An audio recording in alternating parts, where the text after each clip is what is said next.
नमस्कार। पुणे शुरू कैला भाई शो में इस वक्त नींद उड़ी हुई है मल्हार राव होल्कर सरकार की।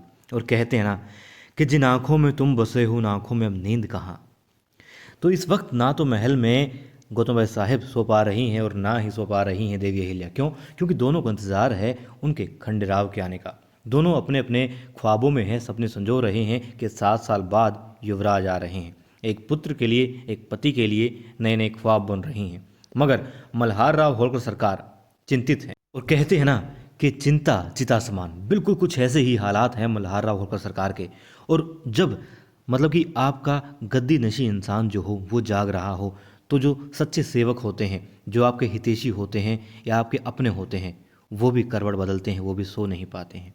और इसी प्रकार से दिखाते हैं मल्हार राव होल्कर सरकार के पास में आते हैं गंगोबा तात्या। और उनको देख करके मल्हार राव होल्कर सरकार कह रहे हैं कि गंगोबा तात्या आप घर नहीं गए, आप सोए नहीं। तो वो कहते हैं मैं कैसे सो सकता था जब सरकार आप जाग रहे हैं, आप चिंतित हैं, तो मैं चैन की नींद नहीं सो सकता। और देखिए उनके वार्तालाप के बीच में ही दिखाते हैं कि निज़ाम के सैनिक उस छावनी में पहुंच चुके होते हैं, दाखिल हो चुके होते हैं जहां खंडेराव सो रहे होते हैं। छावनी के भीतर क्या होता है इस पर चर्चा हम बाद में करेंगे, बाद में अपने अपने अनुमान लगाएंगे। मगर पहले जो संवाद दोनों के बीच में हुआ मल्हार राव होल्कर सरकार और गंगोबा तात्या के बीच में, गंगोबा तात्या से वो कहते हैं कि अभी तक कोई नई खबर भी तो नहीं आई है।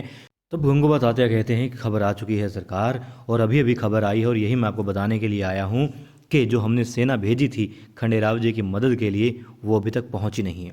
अब दोनों के चेहरों के भाव बदल जाते हैं। और देखिए कमाल की बात यहाँ पर यह है कि गंगूबा तात्या पता नहीं उनका फेस ही ऐसा है। खैर इस धारावाहिक में क्या है कि सबके चेहरे जो होते हैं वो असल भावनाओं को बयां नहीं कर पाते, या फिर हमें प्रोमो में अक्सर दिखाया जाता है चेहरे के भाव वास्तविकता से परे होते हैं। यहाँ पर देखिए जब ये बात बता रहे हैं गंगूबा तात्या, तो मुझे ऐसा लग रहा है कि गंगूबा तात्या का चेहरा जो ना मुस्कुरा रहा है, वो मूँछों के अंदर से हंस रहे हैं कि नहीं मुझे पता है लेकिन नहीं बताऊंगा, नहीं बताऊंगा, बात क्या है, कुछ और बताऊंगा, अभी नहीं बताऊंगा।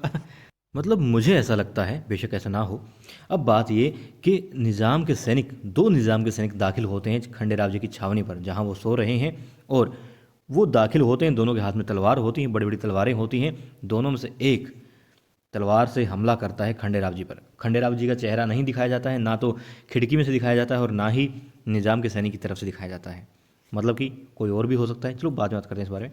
अब बात ये कि वो हमला करता है और मुंह इतना खोल के जोर से वो हमला करता है, जो ताकत हम लगाते हैं कुछ ऐसा करके वो हमला कर रहा है। तो मतलब कि इतने शोर में खंडेराव जी का जाग जाना स्वाभाविक है। दूसरा, तलवार पर खून लगा हुआ है और मैं वो जो छावनी है उसके बाहर सैनिक भी तैनात रहे होंगे खंडेराव जी की सुरक्षा में। तो उनसे लड़ाई करके निज़ाम के सैनिक जो हैं अंदर आए हैं। दोनों के हाथों में तलवार है और एक की तलवार पर दिखाया जाता है कि लाल रंग है। लाल रंग है, जाहिर सी बात है खून के निशान है। अब खून है तो बाहर लड़ाई हुई है, क्या खंडेराव जी को जाग नहीं आई होगी, उनकी नींद नहीं खुली होगी? फिर जिस तरीके से वो चिल्ला करके हमला करता है उस वक्त तो खुल ही गई होगी।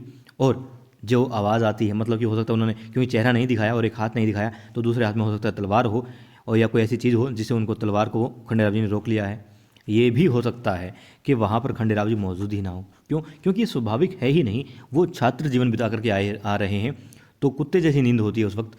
तो वो हो ही नहीं सकता कि बाहर लड़ाई हो रही है और वो चुपचाप वो सो रहे हैं, उनको पता ही नहीं चला हो। या फिर जब दाखिल हो जाते हैं अंदर, छावनी के अंदर दाखिल हो जाते हैं निज़ाम के सैनिक, तब उनको ना पता लगे।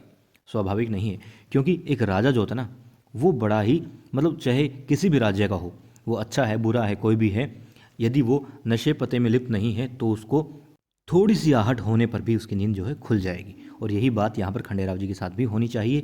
या तो वो मौजूद ही नहीं है उस बिस्तर पर, या फिर अब निज़ाम के सैनिकों की खैर नहीं। देखिए ये तय है, चाहे वो बिस्तर पर मौजूद हो या ना हो, निज़ाम के सैनिकों को हरा देंगे। देखो हमने प्रोमो भी देख रखा है कि वो आए हैं, और इतना तो है ही, जब एक युवराज हैं और किस राजा की वो संतान है, और मतलब भगवान आस्था में पूरा परिवार लगा हुआ है, तो इतना गलत तो उनके साथ हो ही नहीं सकता। वैसे ये बात भी कमाल की है, सैनिक बताने आ जाते हैं कि हमला हो गया है, आग लगा दी गई है, बचाने की कोशिश क्यों नहीं करते? करना चाहिए ना। ये तो मतलब जो हम एक पत्रकारिता का, हालांकि निष्पक्ष होनी चाहिए, बहुत अच्छी है पत्रकारिता, मगर बहुत सारे लोग ऐसा करते हैं कि दिखाते रहते हैं कि हाँ कवर करो कवर करो, बंदा डूब रहा है उसको कवर करो, कैसे डूब रहा है, बचाने की कोशिश नहीं करेंगे।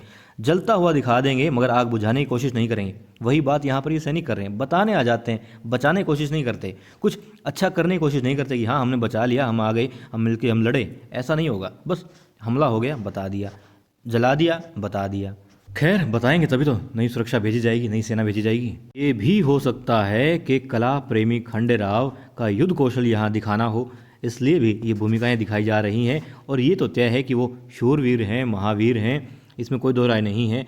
मगर उनका इस तलवारबाजी का या फिर एक वीरता वाला जो अध्याय आरंभ होना है उसका आगाज़ यहीं से होना हो, ये हो सकता है। और पहले शिकार खंडेराव जी के बनने वाले हों निज़ाम की सेना के ये बहादुर या कायर सैनिक, क्योंकि पीठ पीछे वार करने वाले कायर ही होते हैं।